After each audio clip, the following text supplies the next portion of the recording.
प्रिय विद्यार्थियों, आज आप अपनी पाठ्यपुस्तक में संकलित गीत शीर्षक कविता का अध्ययन करेंगे। ये गीत आपकी पाठ्यपुस्तक में राष्ट्रकवि मैथिली शरण गुप्त द्वारा रचित साकेत महाकाव्य से उद्धृत हैं। इन गीतों में लक्ष्मण की पत्नी उर्मिला की विरह वेदना का मार्मिक चित्रण किया गया है। इन गीतों में प्रकृति का उद्दीपन रूप में चित्रण किया गया है। इसके प्रथम गीत में शरद ऋतु, द्वितीय गीत में शिशिर ऋतु एवं तृतीय गीत में बसंत ऋतु को आधार बनाया गया है। आइए हम सब प्रथम गीत का सर्वप्रथम अध्ययन करते हैं। निरख सखिए खंजन आए, फेरे उन मेरे रंजन ने नयन इधर मन भाए। फैला उनके तन का तप मन से सर सरसाए, घूमे वे इस ओर वहाँ ये हंस यहाँ उड़ छाए। प्रस्तुत गीत में उस समय का वर्णन किया गया है जब लक्ष्मण वन में चले गए हैं। उनकी पत्नी उर्मिला विरह की अग्नि में जल रही है। शरद ऋतु के मनोहर दृश्यों को देखकर उनकी विरह वेदना और भी अधिक प्रबल हो जाती है। इसलिए उनको सारा संसार उनके प्रियमय प्रतीत होने लगता है। वो शरद ऋतु में भी अपने प्रीतम का आभास पाती हैं। अतः शरद ऋतु के आगमन पर अपनी सखी से कहती हैं कि निरख सखी ये खंजन आए। निरख देखो, सखी मित्र, हे सखी देखो ये खंजन आए। शरद ऋतु के आते ही ये खंजन पक्षी भी दिखाई देने लगे। खंजन पक्षी के नेत्रों की उपमा सुंदर नेत्रों से दी जाती है, इसलिए उसको खंजन पक्षी के नेत्रों में अपने प्रीतम का आभास मिलता है। वो अपनी सखी से कहती है कि फेरे उन मेरे रंजन ने, रंजन का अर्थ है प्रीतम। कहती कि अवश्य मेरे प्रीतम ने यहाँ पर विचरण किया होगा। नयन इधर मन भाए, क्योंकि आज इसके नेत्रों में मुझे आनंद की अनुभूति हो रही है। फैला उनके तन का आतप मन से सर सरसाए। उर्मिला कहती है कि फैला उनके तन का आतप, शरद ऋतु की जो धूप होती है वो शरीर को अच्छी लगती है, क्योंकि शरद ऋतु में हल्की हल्की ठंड पड़ने लगती है और वो धूप आनंददायी प्रतीत होती है। इसलिए कहती है कि फैला उनके तन का आतप, उस शरद ऋतु की धूप में उसके अपने प्रीतम के तप के आतप का अर्थात तप की तपन का आभास मिलता है। मन से सर सरसाए, और मन से सर, सर मने सरोवर, और मन से मन की प्रसन्नता से, क्योंकि मन उनका प्रेम में संयुक्त है। मन की प्रसन्नता से, प्रेम रूपी जल से सरोवर भी आनंदित प्रतीत हो रहे हैं। घूमे वे इस ओर यहाँ वहाँ ये हंस यहाँ उड़ छाए, करके ध्यान आज इस जन का निश्चय वे मुस्काए। उर्मिला कहती है कि अवश्य यहाँ पर आज मेरे प्रीतम ने शरद ऋतु के रूप में यहाँ पर विचरण किया है, क्योंकि उनके आगमन से ये सरोवर सरस हो उठे हैं, और सरोवर के सरस होने पर हंस भी उड़कर आ गए हैं। करके ध्यान आज इस जन का निश्चय वे मुस्काए। करके ध्यान आज इस जन का, उर्मिला कहती कि आज मेरे प्रीतम जब यहाँ आए हैं तो जरूर उन्होंने मेरा ध्यान किया होगा, उन्हें मेरा स्मरण आया होगा, और मेरे स्मरण आते ही वे मुस्कुराए होंगे। अब इस प्रकार से यहाँ पर हंसों में उसे अपने प्रीतम के हास्य का आभास होता है। हास्य का वर्ण श्वेत माना गया है। हंस का वर्ण भी श्वेत होता है, इसलिए उसे हंसों में अपने प्रीतम की हंसी का आभास मिलता है। फूल उठे हैं कमल अधर से, ये बंदूक सुहाए। फूल उठे हैं कमल अधर से, और खिले हुए जो रक्तिम वर्ण के कमल हैं अधर से, ऐसा लगता है कि वे अधर से उनके प्रीतम के होठों की लालिमा से ही उन्हें रक्तिम वर्ण मिला है। यह बंदूक सुहाए। बंदूक भी एक प्रकार का पुष्प है, गुलदुपहरिया का पुष्प, जो दोपहर में प्रस्फुट खिलता है। तो ये बंदूक सुहाए उर्मिला कहती है, ये जो कमल है और बंदूक के पुष्प हैं, उनको उसके प्रीतम की अरुणता ही प्राप्त हुई है, जिसके कारण ये लाल हुए। स्वागत स्वागत शरद भाग्य से मैंने दर्शन पाए, नभ ने मोती वारे लो ये अश्रु अर्घ भर लाए। इस प्रकार से वो स्वागत करती है उर्मिला, किसका? शरद ऋतु का। कहती है, शरद ऋतु तुम्हारा स्वागत है, क्योंकि भाग्य से मैंने दर्शन पाए। बड़े ही सौभाग्य की बात थी कि आज मैंने तुम्हारे रूप में अपने प्रीतम लक्ष्मण के दर्शन प्राप्त किए हैं।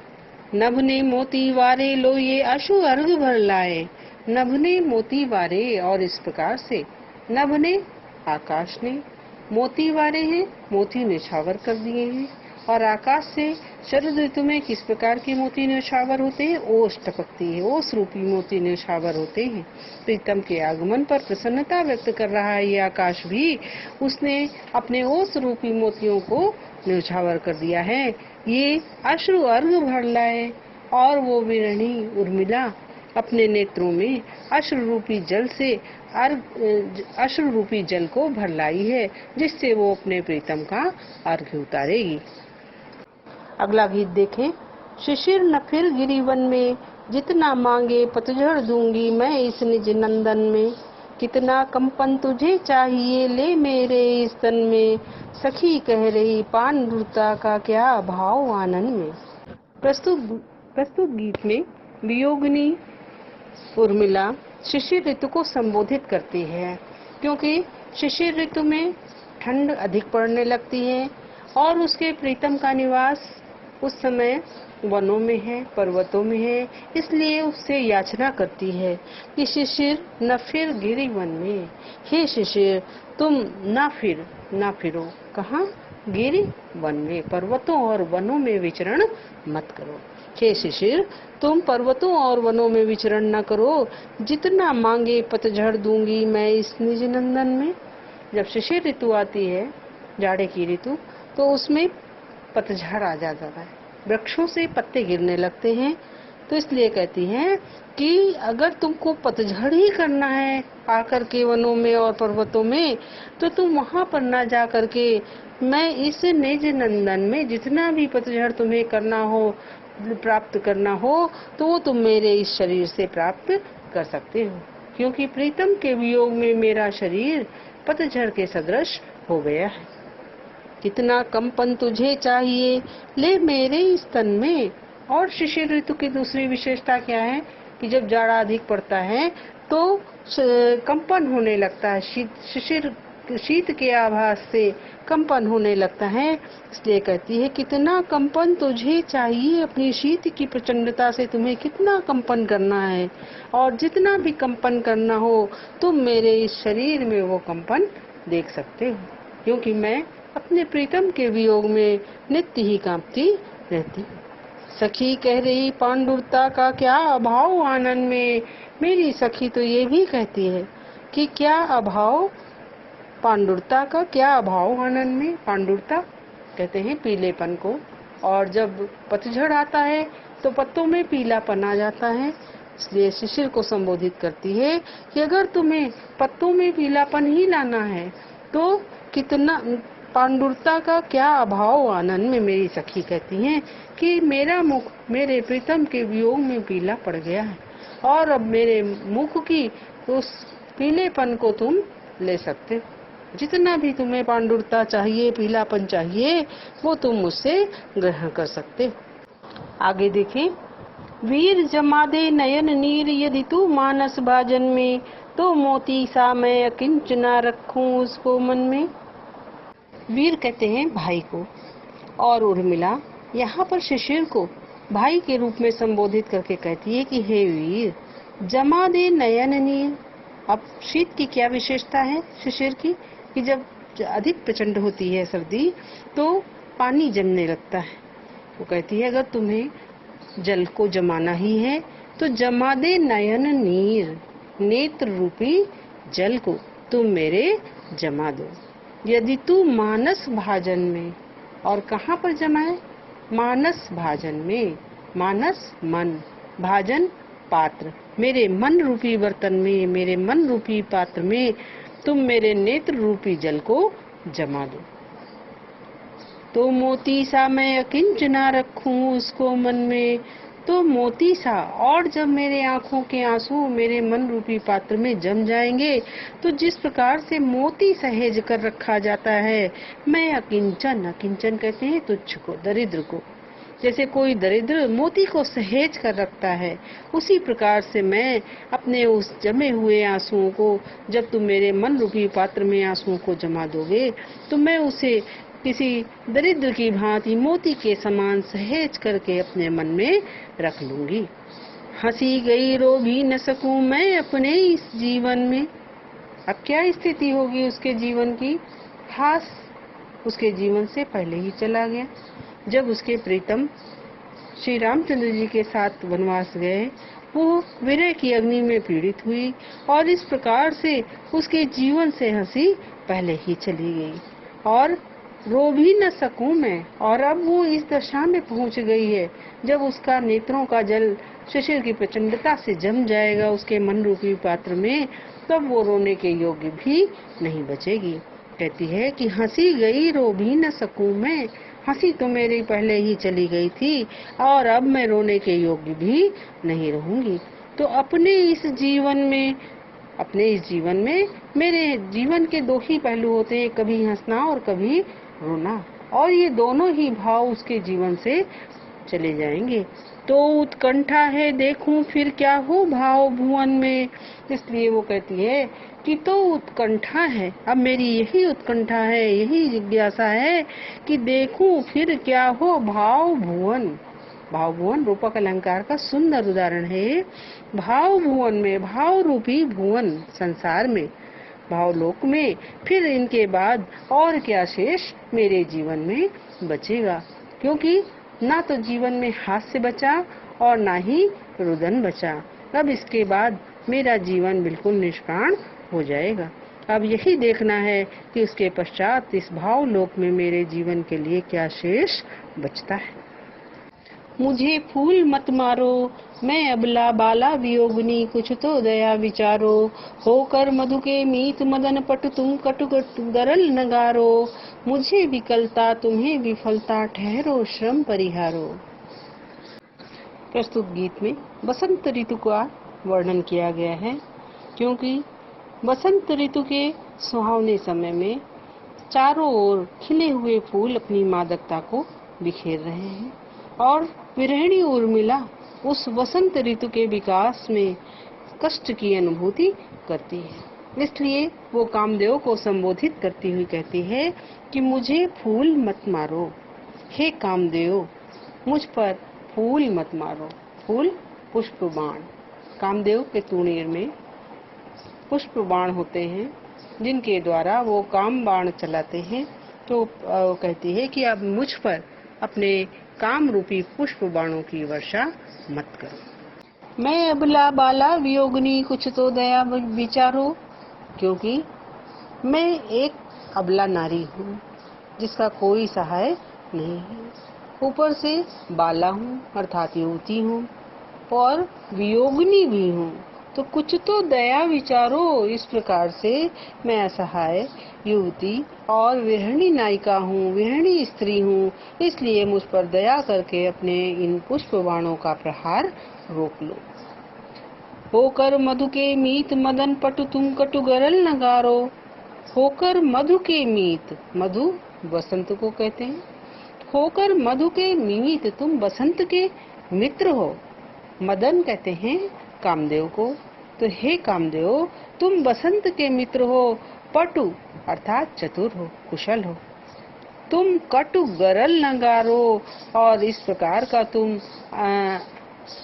अनैतिक कार्य मत करो। तुम कटु गरल, इस कड़ुए, गरल कहते हैं विष, नगारो मुझ पर मत उड़े लो, अपने इन पुष्प बाणों की वर्षा रोक लो। ये कड़वे विष के समान मुझे प्रतीत हो रहे हैं। तुम अत्यंत कुशल हो, चतुर हो और वसंत के मित्र हो, इसलिए तुम अपने इन पुष्प बाणों को मुझ पर मत फेंको। मुझे विकलता तुम्हें विफलता, ठहरो श्रम परिहारो। क्योंकि तुम्हारे इन पुष्प बाणों का मुझ पर कोई प्रभाव नहीं पड़ने वाला है। मुझे विकलता, केवल इनसे मुझे व्याकुलता ही बढ़ेगी। तुम्हें विफलता, लेकिन तुम अपने उद्देश्य में सफल नहीं हो सकोगे, तुम विफल हो जाओगे। ठहरो श्रम परिहारो, इसलिए तुम ठहर जाओ। श्रम परिहारो, निरर्थक परिश्रम मत करो। क्योंकि नहीं भोगनी ये मैं कोई, जो तुम जाल पसारो। मैं कोई भोग्या नारी नहीं हूँ, सांसारिक नारी नहीं हूँ, मैं सती स्त्री हूँ। इसलिए तुम्हारे इन काम रूपी पुष्प बाणों का मुझ पर कोई प्रभाव पड़ने वाला नहीं है। तुम्हारा किया हुआ श्रम कभी सार्थक नहीं होगा। तो जो तुम जाल पसारो, इसलिए ये जाल फैलाने का तुम्हें कोई लाभ नहीं मिलेगा। बल हो तो सिंदूर बिंदु, ये हर नेत्र निहारो। अब यहाँ पर चुनौती दे रही कामदेव को। पहले तो उससे विनती करती है कि तुम इन पुष्प बाणों का प्रहार मत करो, किंतु बाद में उसको चुनौती देती है, ललकारती है कि बल हो तो सिंदूर बिंदु ये हर नेत्र निहारो। अगर तुम्हारे अंदर बल है, शक्ति है, तो सिंदूर बिंदु, मेरा जो ये सिंदूर की बिंदु है, ये हर नेत्र निहारो, ये शिव जी के तीसरे नेत्र के सदृश है। सौभाग्य सूचक मेरा सिंदूर, मेरी सिंदूर की बिंदु शिव जी के तीसरे नेत्र के सदृश है। जिस प्रकार से शिव जी ने अपने तीसरे नेत्र को खोलकर तुम्हें भस्म कर दिया था, उसी प्रकार यदि तुमने मेरे सौभाग्य पर, मेरे सतीत्व पर दृष्टि डाली, तो तुम्हारा अंत हो जाएगा। रूप दर्प कंदर्प, तुम्हें तो मेरे पति पर वारो। रूप दर्प, यदि तुम्हें अपने रूप पर गर्व है। कंदर्प कहते हैं कामदेव को। हे कामदेव, यदि तुम्हें अपने रूप पर दर्प अर्थात गर्व है, तो तुम मेरे पति पर वारो, अपने उस गर्व को मेरे पति पर न्यौछावर कर दो। क्योंकि मेरे पति लक्ष्मण तुमसे अधिक कहीं सौंदर्यवान हैं। लो ये मेरी चरण धूल उस रति के सिर पर धारो। और फिर कहती है कि लो ये मेरी चरण धूली, मेरी इस चरण धूल को लेकर के जाओ और अपनी पत्नी रति के सिर पर डाल दो। क्योंकि यदि उसे रति को यदि प्रेम और दाम्पत्य प्रेम की शिक्षा लेनी है, तो उसे तुम मेरे चरणों में ले आओ। क्योंकि मेरे प्रेम, मेरे सतीत्व के समक्ष उसका प्रेम तुच्छ है। अगला गीत देखें। यही आता है इस मन में, छोड़ धाम धन जाकर मैं भी रहूं उसी वन में। प्रिय के व्रत में विघ्न न डालूं, रहूं निकट भी दूर। व्यथा रहे पर साथ साथ ही समाधान भरपूर। हर्ष डूबा हो रोदन में, यही आता है इस मन में। इस गीत में उर्मिला के वियोग का बड़ा ही पवित्र चित्रण किया गया है। क्योंकि वो अपने प्रिय का सानिध्य भी चाहती है, लेकिन उसके मन में ये भी अभिलाषा है कि कहीं ऐसा ना हो कि उसके सानिध्य से उसके प्रिय का जो व्रत है, उसका जो संकल्प है, वो न टूट जाए। उर्मिला कहती है, यही आता है इस मन में, छोड़ धाम धन जाकर मैं भी रहूं उसी वन में। प्रिय के व्रत में विघ्न न डालूं, रहूं निकट भी दूर। व्यथा रहे पर साथ साथ ही समाधान भरपूर। उर्मिला अपनी सखी से कहती है कि हे सखी, कि यही आता है इस मन में। अब तो मेरे मन में केवल यही विचार आता है कि छोड़ धाम धन जाकर मैं भी रहूं उसी वन में।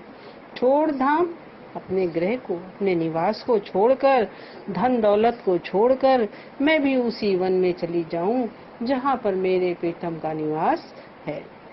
प्रिय के व्रत में विघ्न डालूं, रहूं निकट भी दूर।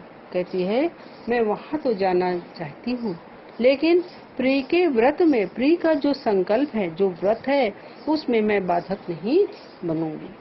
रहूं निकट भी दूर, उनका संकल्प बाधित न हो, इसलिए मैं उनके निकट भी रहूंगी और उनसे दूरी भी बनाकर रहूंगी। व्यथा रहे पर साथ साथ ही समाधान भरपूर। इसमें व्यथा तो मेरी नहीं मिटेगी, व्यथा बनी रहेगी, कष्ट बना रहेगा, लेकिन साथ साथ उसका कुछ न कुछ समाधान तो हो ही जाएगा।